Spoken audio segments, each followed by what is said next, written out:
And welcome to the Uh, Big Bets on Campus podcast. I am your fearless leader today, Matthew Cox, joined by the rest of the three-man weed crew, Ky Mckeon and Jim Root. Every Monday morning, we are dropping another BBOC episode talking all things betting in the world of collegiate basketball. Today's episode, we're going to discuss some key games of the week, our typical six-pack of section spots, favorite favorites, live dogs, go dumpster diving in the trash. But first, let's take a glance at some of the big games coming up this week on Monday and Tuesday. Again, that's kind of our focus each week. If you guys are first time joining, Monday slates are hit or miss. Tuesday, we usually get a pretty good, a hefty slab of meat to chew on. But this week, some good Monday action, actually, both in the power conference and mid major realm. The big one on Monday in the power conference landscape is Providence at Marquette. And then we got a lot on Tuesday. But any take on the flatlining Golden Eagles, Jim? I know you're up there deep in the bowels of Cheesehead country. I know the pulse is probably starting to dissipate for the Eagles. Any take on this one? Kempom makes it Marquette +3 at home against the Kimmy English Fighting Friars. yeah, I am recording live from northern Wisconsin, so you're getting hard takes here. I think both Providence fans and Marquette fans are psyched that you're highlighting them as a key game this week because I think both of them want to burn their programs down right now. Marquette, in particular, is kind of an embarrassment this year. This is a weird game. Providence has got the Jason Edwards thing that's going on right now. He's announced as like dealing with plantar fasciitis. But we know that our pal, Jordan Majeski, is whispering that maybe it's a little more to do with clashing with the coach kind of thing. Ooh. I don't know. Kai, to me, this is like Providence at least has some life. Like they're battling. Mm. They beat Creighton. They got out ahead early. They fought UConn really, really well. I'm not sure Marquette has much life in them. I'm not going to back Providence as a road favorite in Milwaukee, but you cannot force me to bet Marquette right now. I think this team is like completely decrepit and dead. Marquette is just awful, fellas. I am done with this team, and I've said this actually throughout the year, but they enticed me back against DePaul. Led DePaul by 11 in the first half, led by 8 at half. DePaul 16-0 run to start the second half. There's no guts, Matthew. Marquette shot 41% from three. They won the turnover battle, and they got crushed in the boards. There's just no juice. The juice is totally gone from this program. Providence, like Jim mentioned, they showed life without Jason Edwards. Their freshmen Jones and Vax are legit.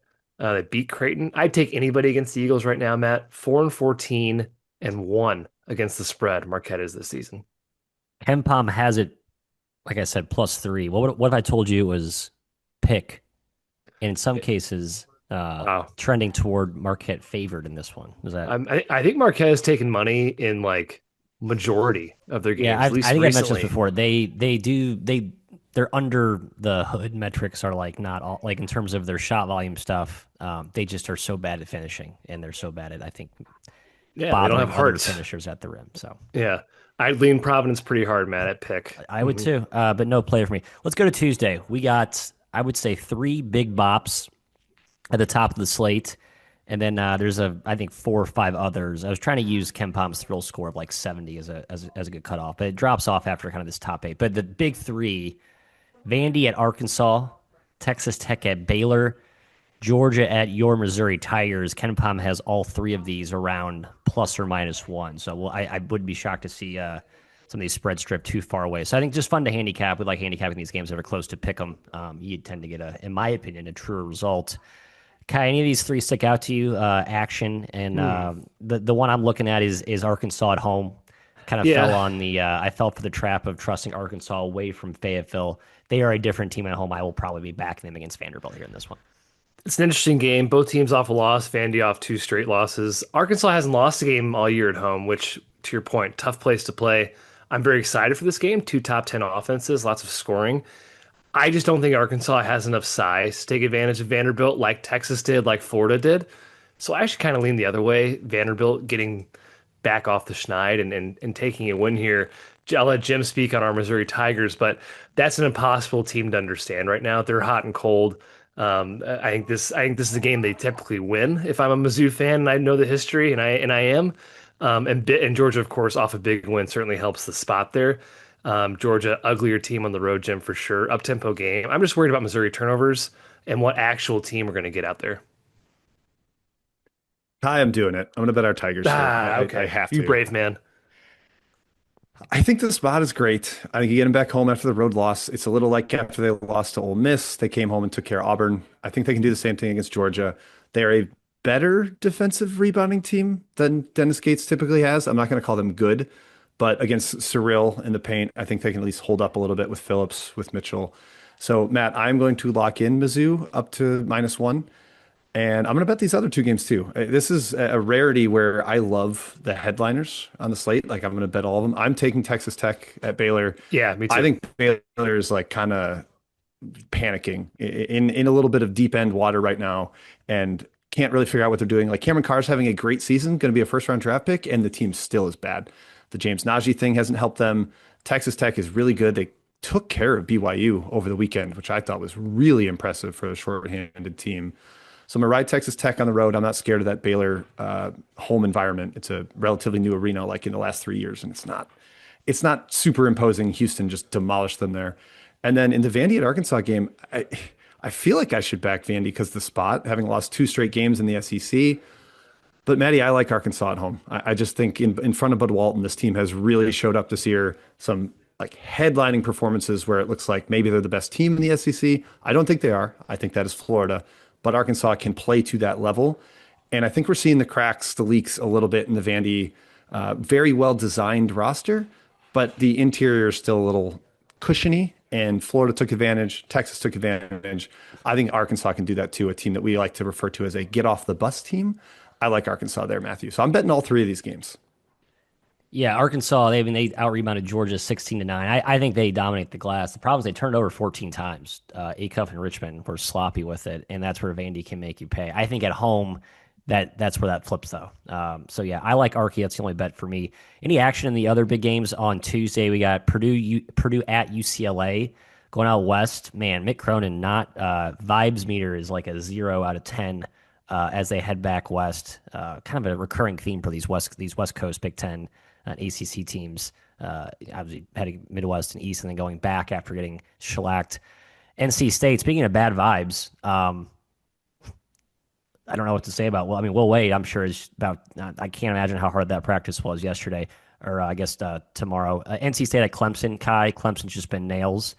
SMU going to Wake. Boopy Miller against his former team. Little revenge angle there.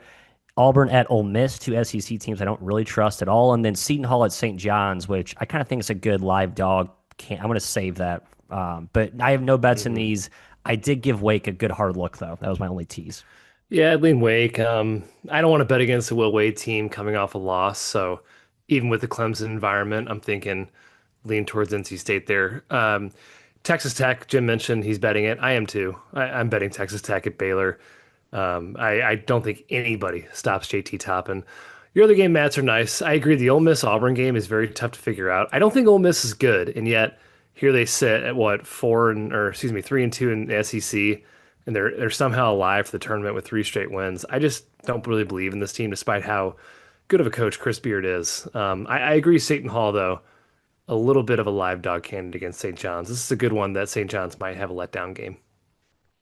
Yeah, Matt, we'll get to live dogs and I'll let you holster Seton Hall for that. But if it's 9 at Ken Palm, if that's close to double digits, I want a Shaheen Holloway team getting double figures against a team with no point guard. Like they're going to force a lot of turnovers against that St. John's offense. So I like Seton Hall there.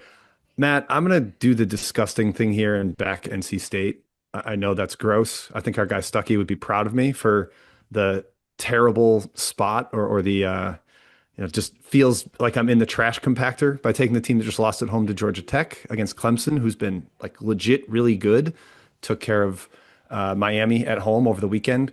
But I think NC State goes in there and gets a win. It's going to be this weird dichotomy of like, are they good? Are they bad? What do I make of NC State, a team that loses at home to Georgia Tech and then goes on the road to Clemson and wins? I think NC State finds a good shooting performance on the road at Clemson and wins there. And Matt, I think I'm going to take Wake. I've kind of enjoyed watching the Demon Deacons this year. They've got a lot of skill. They spread the floor a little bit. SMU has that too. I just don't really trust SMU on the road. Their guards are really good, but they're kind of leaky inside at times. Wake's played a lot of like stressful, close games in the ACC. I'll back them here. I think they get the win against SMU. I'm staying far away from Purdue UCLA though. Far, far away. Yeah.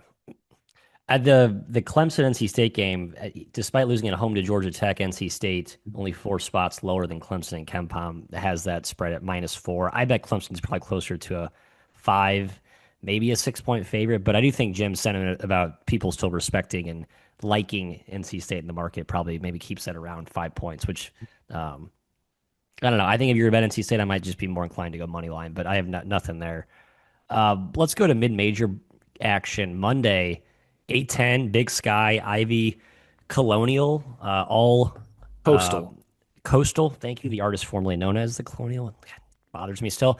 And a lot of these games early, folks. So get up, get after the cap early because college football national title game has shifted the timing of these games. So it's kind of some weird spots. Might get some random It's also results. a holiday, Matthew. It's also a holiday. Shouts to Martin Luther King. But Jim, obviously, in this household, it's the Hoosiers is the primary holiday of recognition. Yep. So the Revolutionary rivalry. Shouts to George Mason against George Washington. It's at George Mason, Ky. St. Joe's goes to VCU. Going to be catching somewhere around 2 touchdowns. And then Big Sky will get to at the spots. An interesting, unique spot in the schedule we'll talk about later. Ivy, there's some action. Have you guys looked at any of those? Or the Coastal, I did not. I actually like, I have a pretty hard lean to St. Joe's here in the A10. I think they're playing a lot better. I think Steve Donahue has sort of re-grasped this roster after he kind of, took it over late from Billy Lang, and then they had to rejigger some of the rotations without Deuce Jones, which has frankly been probably a positive. They are very athletic, and they are very good defensively. I think they actually match up well with VCU. I hate fading anyone going into the Siegel Center, but this VCU team's just been erratic, and I think doesn't justify a 2. I think it'll be probably closer to 12 if I'm projecting where the market's going to fall on this one, Ky. But of these kind of mid-majors I looked at, I will only have one, and that'll be St. Joe's, probably 12 or no lower than 12. At Boy, VCU. hey, good luck to you. That doesn't sound fun to me, but you might be onto something. The George Washington game, hey, speaking of Colonials, formerly known as, they intrigue me against George Mason, and actually, really, I like the other side. I like Mason because GW is so gutless. It's exactly what we thought this team was going to be. Super talented, should be among the elite in the A10, and they just lose it at home to Davidson. It's kind of like their weird loss against Delaware earlier this season. And George Mason is a polished team under Tony's skin. Castro has the advantage inside over Alan Schbach, who's been fantastic for George Mason. But their ability to get to the line and kind of live there, I think, is a difference maker. And they don't make mistakes. They don't turn the ball over. So I lean towards George Mason. Obviously, Jim, no travel for George Washington. These schools are like right next to each other. But I lean towards the Patriots in this game. Yeah, Ky, I'm sitting here with SLEW A10 futures that are very good right now, but I need George Mason to lose at some point. So I'm hoping George Washington can go in there and get the job done. That one I'm a little spooked by. Matt, you're taking St. Joe's at VCU. I'm also tipping my cap to you. I find you very brave for that. We'll get to the Big Sky. Matt, can I talk Tuesday Mac? Am I stepping too far out of bounds? No, absolutely not. Go for it. I had one take on that. Go there. Get there. I'm gonna be the psychopath that fades Miami of Ohio, a team that is sort of kissed by God right now. They had 2 buzzer beaters in a single game. They had a buzzer beater to go to OT against Buffalo and a buzzer beater to win the game in OT. I just can't buy that they're this good. And on the road at Kent State is I think the perfect spot to fade them. It feels a little like catching a falling knife, as our guy Stuckey likes to say. Like, why am I betting against Miami of Ohio with as hot as they are, with the way they're shooting the ball? The offense is a freaking flamethrower right now. But I'm going to do it. I think Kent State with Gillespie in the paint, I think he probably puts up like 22 and 17 in this game. I think he's dominant around the rim. And Senderoff is a really, really good coach. So I will back Kent State. Obviously, Miami of Ohio, emotional letdown, very much a possibility too with that OT game over the weekend against Buffalo. I will leave Akron Buffalo alone, Matthew, but Kent State, Golden Flashes, it's 2 at KenPom. I will probably just take it money line wherever it is. Yeah, if I can jump in there, Matt, on the Kent State thing. I want to take them so badly, but I made the mistake of watching Kent State against Toledo. And Miami definitely had it finally fell against Buffalo against the spread, but they were 7-1 against the spread before that in the last 8 games. Kent should have covered against Toledo, those punks. It's not a disciplined team. Sion Medley is very talented, but so loose with the ball, almost Yeah, casual it's an erratic when he team. brings it up. But Gillespie rocks. I just trust Miami a lot more. They're not going to get smoked on the glass. Gillespie has an advantage over everybody, and they're a much smarter team. They're definitely going to get Kent State in foul trouble because they hack like crazy, those golden flashes. So I applaud Jim for his bravery. This game goes towards Miami, Ohio in the betting market, which we've kind of seen every single week. Maybe I'm considering it, but I'm staying away.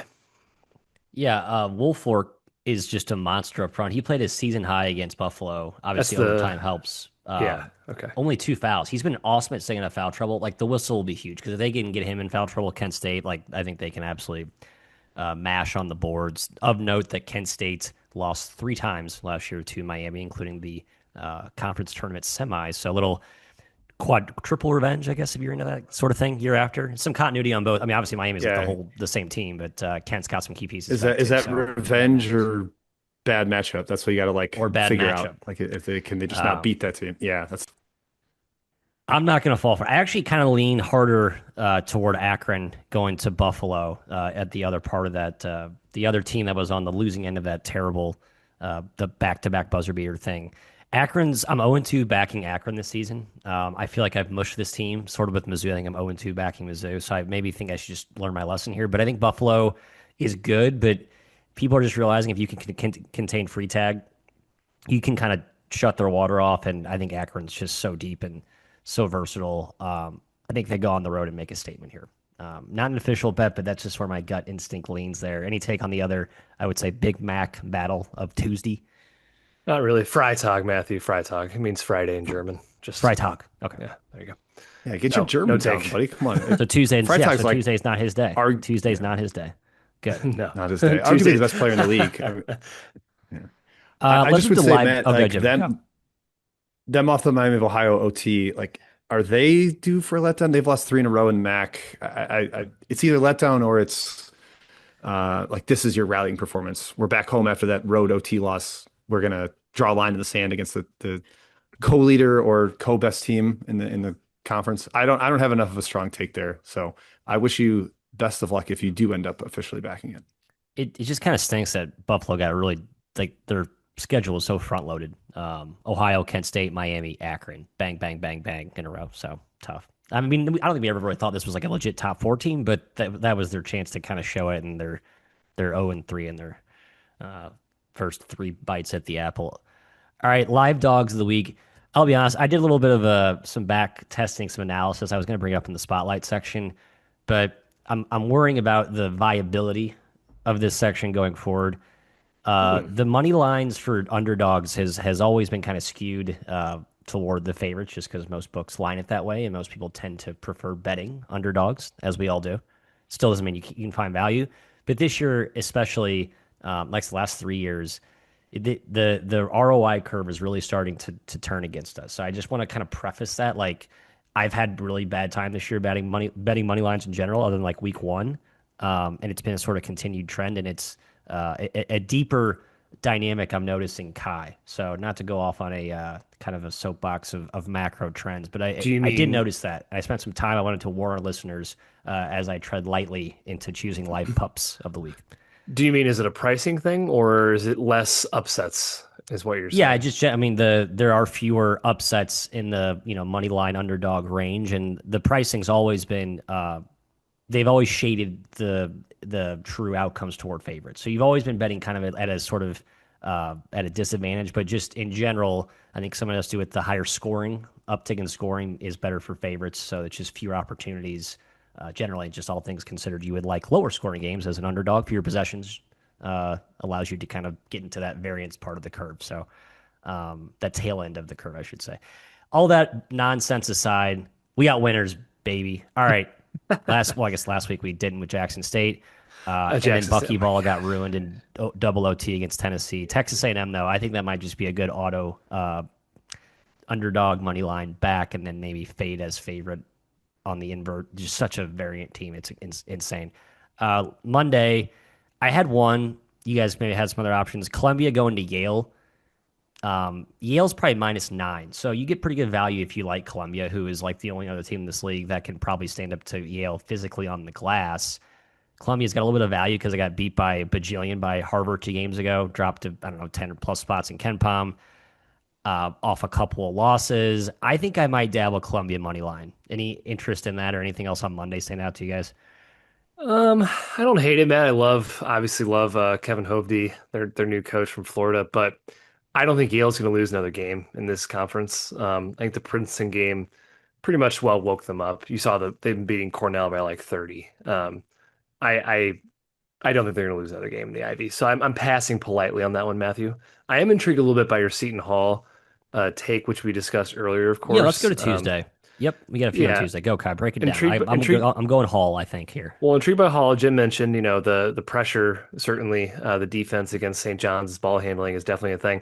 And I'll add one more before Jim can speak here. Colorado, I do like this one. My antennas are up. You wrote this down on the outline here. This is a classic Kansas letdown game. After winning convincingly a couple times, now you're going to altitude against Colorado. Tough place to play. They nearly just beat Texas Tech at home, and they're no pushover this season, both from a talent perspective and certainly a size perspective. So I like Colorado there. I will be taking them with the points and considering a little sprinkle myself.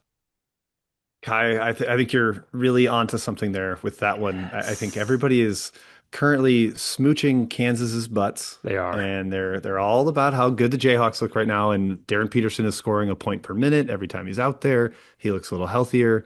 Kansas had 2 incredible home performances. Now they go to altitude. Remember last year they went to altitude and they lost by like 1,000 points and had a team meeting, and it was a whole mess of a thing last year. So I think you might have something there. And I think it's linked to the St. John's team too, where like St. John's is playing way better lately, and they're starting to get a little bit of momentum in the media, and that's kind of when I want to step in and fade the team. So I think both of those are really good looks. Colorado used to have the home advantage. Seton Hall, Matt, I love that matchup for them. Like they just junk things up. They're so good defensively with the like top 2 in the country in block rate and steal rate. I think they're going to make it really, really hard on St. John's to score, who I like. They're playing their best lineup now. Patino has switched his starting lineup, and they've been kind of rolling since they made that move. They're awesome on the offensive glass, but Seton Hall is going to make it really tough to score around the basket, and I think that's going to make things difficult on St. John's. So I'm gonna back Seton Hall on the spread. As you discussed, Matthew, live dogs are a little trickier. I like just taking the points rather than trying to fire in money lines. You're more Matty money lines. I defer to you there. The one I really like on the money line is the NC State that I mentioned. I'm gonna back them both spread and money line. I think they can win at Clemson. Yeah, actually, the one reason that I probably shouldn't like the Seton Hall money line, just if two teams that don't shoot a lot of threes, I think you tend to prefer matchups where there's a lot of threes taken both ways. So that's kind of where, again, we're talking about the margins of edge here, but still just a matchup profile I don't love. To go back to Jim's point, KU lost at Utah and got blown out by BYU back-to-back game. They did actually win at Colorado the next week. So they did win at in Boulder last season. And then last year, I believe Colorado as a home team was like, Well, they're worse. the way what? They just weren't that good last year. They were like Colorado. good. You're right. So I don't want to use that as a They comparison. did. But They won 3 Big 12 games though outright against later in the some year, solid they teams. started to look better, and like that became kind of a feisty home dog spot. Again, we thought that'd be a bigger deal with teams for the first time making that trip in the Big 12. But and then Minnesota at Ohio State, that was the other one I looked at. It's like, man, Nico Medved special against a team that we all don't really trust at Ohio State, who just got I would call fraudulent win over UCLA. So probably get good value with that one too. Favorites, we move along. Last week we were, I guess, 1-3. Ball State was weirdly good against Akron. Ball State's kind of been annoyingly feisty. I guess you're getting amazing value at this point because they're so bad. Loyola battled against George Mason. Bradley OT against Evansville also lose, but Nebraska's unstopped. So we should just make this the Nebraska section.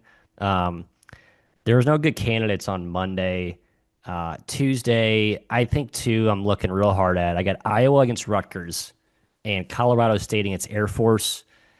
Iowa I think they're kind of starting to maybe figure it out, and they've just been awesome this year against teams that they're better than. Like I know Rutgers is not some of the non-con mid-majors they've played, but they sort of are in the same talent crop, and that could get ugly in a crock-pot fashion. And then Air Force, for those who didn't see, Joe Scott, their head coach, suspended for, I guess, potential player abuse. Now, I will say Air Force did, they covered annoyingly by a half point against Nevada over the weekend, but man, they just got no talent, and I think that could eventually just go really far south really quickly.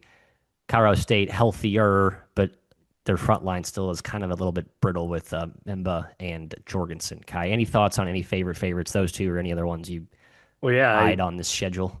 I'm in on the Rams, Colorado State, Matt. Yeah, and Bimba has been back 3 games, and Jorgensen came back last game off the bench. So I expect him to get a little ramped up here. Yeah, Air Force is horrible. They're going to get smoked. I think they're the worst offense and defense by far in this league on both ends in conference play. But worst rebounding team on both ends, worst ball handling team, worst free throw shooting team. I think Colorado State has their way, and they're kind of in need of a bounce back game, right? Of like a get right. Okay, we're finally healthy. They've had 2 tough road losses to Fresno and Boise. Now it's time to come home and show they can really smoke an inferior team, which I think they can. Yep, Ky, that's exactly what I was lining up with Colorado State. They 2 tough road losses. Now they're back home against the worst team in the league that just suspended its coach that has basically no talent. I am all on board Colorado State up to like -20 or so. A similar spot, Matt, for favorites that I'm going to go to war with here is Iowa State. I've got a top 5 to 10 team in the country that just lost 2 straight road games, looked pretty bad at Kansas and Cincy. Now they get UCF at home, who's kind of a volatile team. I think they battled well against Arizona, but now they go on the road to Hilton Magic. I think Iowa State is a pretty viable bet. It's 13 at Ken Palm on Tuesday. I'll take that up to 14. I just think that's such a home run spot for like really good team off 2 road losses back home. Give me the Cyclones, Matthew. Yeah, I have that one too on my card, Jim. Trying to look closer at Iowa State's 2 losses, like you're kind of worried, like, okay, it's a bounce back spot, but was there something under the hood I missed with Iowa State in those games? And I think the Kansas game was like, no, I think you got that was the ultimate KU spot, and a very clear Fog Allen type effort. And then Cincinnati's just a tough matchup, man. Like that's a desperate team that's got a little bit healthier. I'm not saying they're good, but I found a way to forgive that one as well. And I know UCF's been better this year, but I think that's one where their guards are just going to be swallowed up by Iowa State's pressure. I expect a vaunted Ames crowd at Hilton Magic, so I'm with you on that one. That's a play for me. Let's move to the spot section. Last week we talked about trying to pick off Wisconsin after their Michigan win, and then Wisconsin, kind of a miracle comeback at Minnesota, and they come back home. They actually beat Rutgers too. They didn't cover against Rutgers, but Wisconsin quietly 5-2 in the Big Ten, 4 straight wins. So maybe I need to reassess my Wisconsin take. But I also talked about Oklahoma last week, but man, they just might stink. Florida just totally ate them up. Also, partly a Florida story and where they're kind of trending right now, truly back to their elite status. But as I kind of teased early up at the first section, Big Sky has this unique spot that I used to look at, but it kind of changed last year. So usually it's a Thursday, Saturday league, Ky, where that's kind of they have the travel partners, and that's sort of how the road schedule shakes out. But once a year, I believe every team will do a 3-game swing, Thursday, Saturday, and then Monday. That is the case again this year. This used to be a pretty good edge, but last year they switched it up where the team who plays 3 games actually gets to stay at home. So it used to be where the team that made the 3 and 5, I guess, was also traveling, but then they'd sort of tip the edge back in neutral. So there's only a 3 and 3 against the spread last year. I think it was like 5 and 1 the 2 years before. But it's worth noting Montana State at Northern Colorado, who is just weirdly bad all of a sudden, and then Montana at Northern Arizona, who is not very good as expected and also not healthy. I know you're pissed off at your Grizz for failing to get it done in the Brawl of the really Wild. am. Do you think they bounce back at altitude there in where is a Flagstaff? Thank you. Flagstaff, yeah, I tend to lean their way. In the I'm going to go with the other one real quick. Montana State and Northern Colorado have played this year already. Yes, correct. Which I like to look at, but Montana State dominated in game one. They won by 14. I think it comes down to shooting in every single Bobcat game. They're the number one 3-point percentage in the Big Sky, but no one's hit any threes against Northern Colorado. They're getting probably a little bit lucky on that end, and still 1-5. I can't believe they're 1-5 in the Big Sky. They're a favorite in KenPom. That tells you how tight this league is. They just lost to Sac State. I kind of leaned them getting back here, Matt, but I'm a little bit hurt from the Montana loss. Jim, do you have a Grizz or a Bobcat opinion? I really wanted to back Northern Colorado, Ky. That was like, oh, 1-5. I think this team is competent. Montana Mm. State just won their rivalry game. But I think you kind of touched on the things that are keeping me off it. The first meeting with Montana State shot 66% inside the arc, and Yeah. Northern Colorado shot 46, like a very clear, sustainable inside the arc advantage. And then, yeah, the 3-point variance and regression that's probably coming to Northern Colorado's defense. I can't quite get there. I think it's a really good spot for them back home off 2 road losses. I feel like I'm a repeated just saying that over and over here. It's a good spot for them, but I think because of some of the underlying numbers, it's not worth backing. Maddie, there are a couple spots on Tuesday I'm interested in, but if you want to finish up the Big Sky discussion before I get there, you let me know. No, I don't because I have no action, so there's no use in discussing it. Jim, lead us with your spots. I think I only have one in terms of a spot. We did talk about my Iowa State one, but yeah, kick it off, Jim. Yeah, it's similar to Iowa State, where you get good teams coming home after losses, where I think it's kind of the get right sort of situation. I think that's a common theme in college sports. You get a team back home after a tough road performance. Typically, you get them to play well. First one is Utah State. They lost at Grand Canyon. Really tough road environment there. Now you get UNLV at home. I know UNLV is talented, but they've had a lot of personnel issues. Like lineups are all kind of over the place. Their performances are all over the place. High variance type of team. Utah State offense is lethal. So Ky, I think I'm going to back the Aggies there. It's 17 at KenPom. I think you get kind of the vintage Utah State performance. I said on our Saturday Best Bet show that Utah State is way up there and way down there, excuse me, nationally in consistency Mm. per Haslametrics. And they had kind of the dud performance at Grand Canyon. I think you get like the fireworks Yeah. explosion here back at home against UNLV. Great home court there. The other one, I'm not going to back officially, but I think Miami, Florida is in a pretty good spot. They just lost to Clemson, team that Miami's been really good atop the ACC, been in the mix, just picked up their first loss there at Clemson. Now they're back home, Florida State, who has no interior fortitude at all. Like they just get mauled at the rim. And they're 18th in the ACC in 2-point percentage defense. Now you got Renault coming to town. You got Ernest Uday, Shelton Henderson getting downhill in transition. I'm tempted by Miami. It's just a little too high for me, Ky, even in a high total game. But I do think that's a good spot for the Hurricanes. I agree, Yeah, Jim. I'm still a I little agree. burned. I feel I burned by agree. them after backing against Clemson. Kai, I will throw one more at you. Please do. Indiana playing Michigan. Mm. Michigan coming back from the West Coast. Tempted to back IU here. I don't Really? really like my Hoosiers. I'm tempted to. I probably won't. I Well, got a Michigan. feeling Dusty May is going to go into Indiana, and I think he wants to show those fans who love and adore him, and I think deep down wish that they hired him, that he was the right choice after kind of a sluggish stretch here for the dominant Wolverines. But again, coming back from the West Coast this year, I think it's 2-0. Midwest teams coming back from the West Coast trip to play another Midwest team. Again, 2 games, but Yeah. you could argue it's a good spot for IU off just playing the dentist trip that is Ben McCollum Iowa game.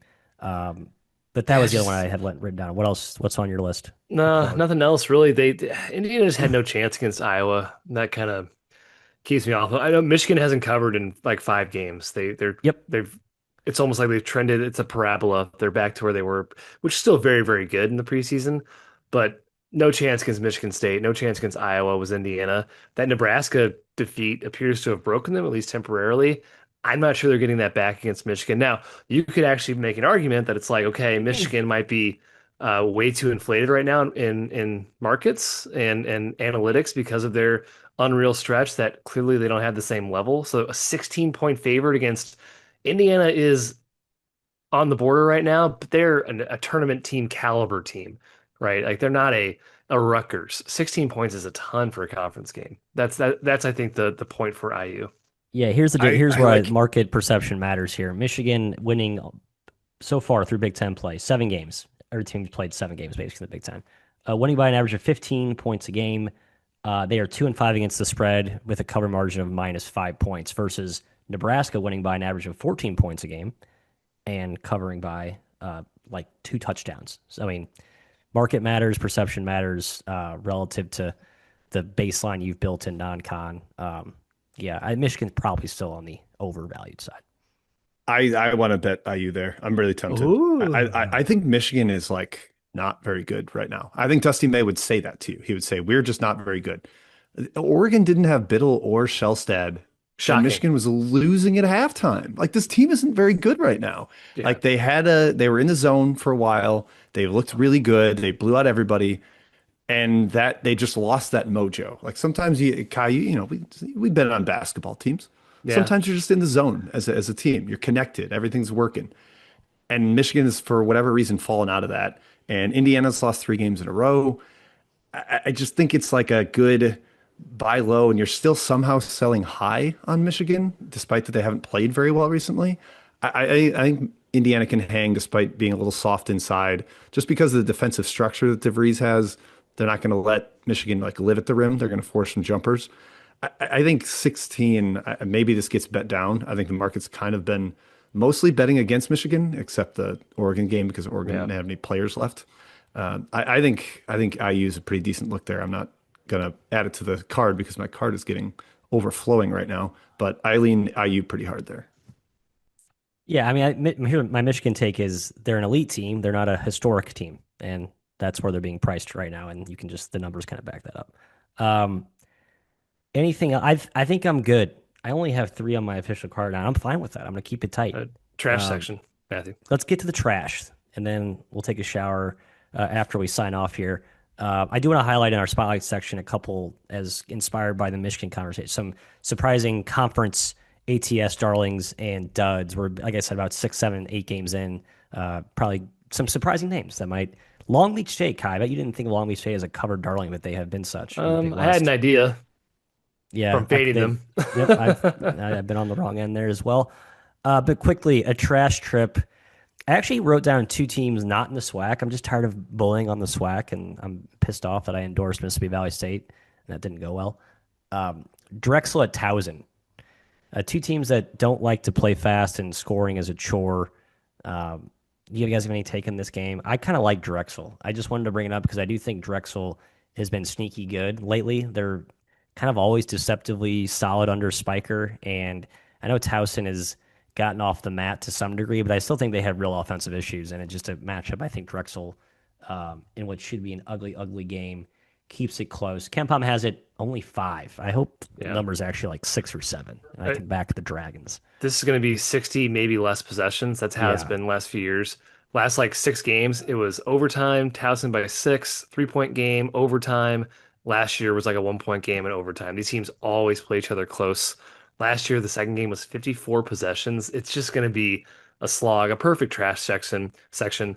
So Matthew, I would agree. I lean towards a dog at that pace. And hey, Dragons 3-0 last 3 games. They've been looking a lot better. Yeah, let's just do a little spotlight, Yeah, some ATS darlings and duds, as we'll call them. Top of the leaderboard, Ky Clemson. What else new? They're always good in conference play, it seems like. They travel well, they take care of their business. Here's a team I love and haven't backed enough is Mercer. The Fighting Yeah. Lion Raiders are 6-0 against the number. Nebraska obviously has been amazing. How about DePaul, 6-1 against the spread? Shouts to Chris Holtman buying rounds at the local watering hole here in Lincoln Park, the man of the people. Um, Kai, your Jacks are 8-1, 9 games in the Southland area. Southland just piles up SFA games. Jacks. Yeah, The SFA. SFA Jacks, Yeah. thank you. hmm Very apt clarification. New Mexico 6-1. And then FAU, a team I like under John Jacobs, the other one I wanted to mention at 5-1. A bunch of teams at 4-1, a couple others at 5-1, but that's kind of the top of the totem pole, along with the aforementioned Long Beach State Niners. It's 6-0 against the spread. 6-0, and one of those games was a last second cover against Bakersfield that I happened to be on, and they just beat CSUN Matt last game, which I know we were both on. Yeah, those teams you mentioned. Sometimes it's frustrating looking back at records for teams, 6 or 7 games in the conference play, and you're like, wow, I really like that team preseason. It makes a lot of sense. I should have been on them most of those games, and you realize you weren't. And that's what makes betting a little bit tough, right? If you're high on a team, high on a good team, you better be a lot higher than the market, and that's tough to do. I do think Mercer might be the best team in the SoCon, though. I'm glad you highlighted them. Yeah, it's a flat league, but I think they got some talent. They do. On the other side of the ledger, some really bad teams against the spread. Cornell, UTSA, Memphis are the only three teams without a win against the number, but they've only played 4, 5, 3, 4, and 5 games respectively. Man, UTSA is just downright awful. I cannot believe how putrid it looks there for Austin Claunch. A couple of others here. Northwestern, Pumpkin, 1-6 against the spread. And then how about Youngstown? I like Ethan Faulkner. I thought I liked the Gwens coming in, but they're 1-7 in Horizon play. And then how about Sunny Wicks, 1-6 in Mountain West play. They look good at times in non-con, but I think they just don't really match up well with the size and physicality of the Mountain West. That's my sort of explanation behind that. But a few others here. Let's see. North Alabama's not been very good, surprisingly. Horrible. Have you been backing them? I haven't really touched them yet. Yeah, Yes, I Lions have been. have. Sorry to bring it up. Okay, I'm all I apologize. topsy-turvy on the ASUN this year. And then UMKC, who is without a coach. So Yeah. add them to like the I don't think he's coach. gone yet, or is he going to Sorry, be fired into the he is year? coaching to the end of the year, but he will not be Yeah. there next year. That feels like a lame duck. Well, it is literally a sitting lame duck It's situation. literally the lame duck. Yeah, Yeah, that's the the definition. lamest of ducks. They lost the last 8 minutes last game by 25 points. It was like it went from to oh my god in a matter of seconds. So I think you'll see a lot of that trend down the stretch for that team. So final takes, fellas, before we sign it off here. The one I want to mention is Florida because I thought they were a little undervalued coming into the SEC. They just got it done at Vanderbilt. Now, I think the spot this week is a little shaky for them because they got that win at Vanderbilt. LSU, who knows what's going to happen with Deaton Thomas if he's going to play. But I wanted to highlight them because Florida, it was, I thought, a really good buy low coming to the SEC. And that was one that I think people can probably keep backing as they go because it's a sustainable style with the rebounding they do. On the flip side, I love that you mentioned UTSA, Matthew, because also Ofer in conference play is Memphis, and those two are playing as we are recording this particular podcast. So for the listeners right now, Memphis was laying like 20 points to UTSA. Memphis is probably the worst big favorite in the entire country when Penny Hardaway's in charge. And I still didn't have the balls to back UTSA because that team is so horrendous right now. I just cannot advise anything besides fade UTSA. The team is like kind of quit, and I think Claunch is maybe ready to be back on Nate Oates' staff. So I would say avoid the Roadrunners at all costs. To recap my picks, I will start that, Ky, and I'll pass it to you after. The three headliners: Arkansas, Texas Tech, Missouri, all lines right around pick. I take them to -1 on all of them. So I'm going to back those three. NC State +4 and a little bit of money line at Clemson. I think the Wolfpack get off the mat after that disgusting home performance against Georgia Tech. Seton Hall +8 or +9. I take it down to 7 against St. John's. I feel like I've been kind of the St. John's drum beater, or one of them. Kai, I think you have too. But it's a good matchup for Hall. I think it's a big number for Hall. I love Holloway as a dog, so I'll take that. I'll take the gross Kent State +2 against Miami of Ohio. I know that's nerve-wracking against the Red Hawks the way they've been playing, but I think it's the perfect spot for them to mess up and take a little bit of a step off the straight and narrow there. Colorado State -20, Air Force is a mess, and Iowa State -13 up to 14 or 15. Off of 2 road losses, top 10 team back home against erratic UCF. I like the Cyclones. So to you, Kai, that's my batch. I love it, Jim. Some overlaps. Texas Tech for me against Baylor.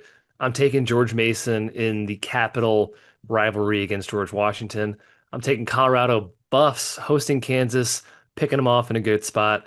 Seton Hall as well. Like Jim, I think that's too many points for a team that gets down and dirty on the defensive end.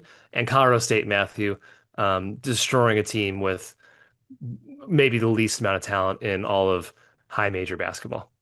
I wouldn't argue that. I only have 3. I'm gonna stay away from Seton Hall. I just feel like the more I thought which I like the Johnnies too much. I'm just not gonna fade them right now. They've just been kind of on a mission. I'm going Arkansas as discussed, St. Joe's as discussed earlier, and then Iowa State I think is my favorite bet on the board. So that's all we have.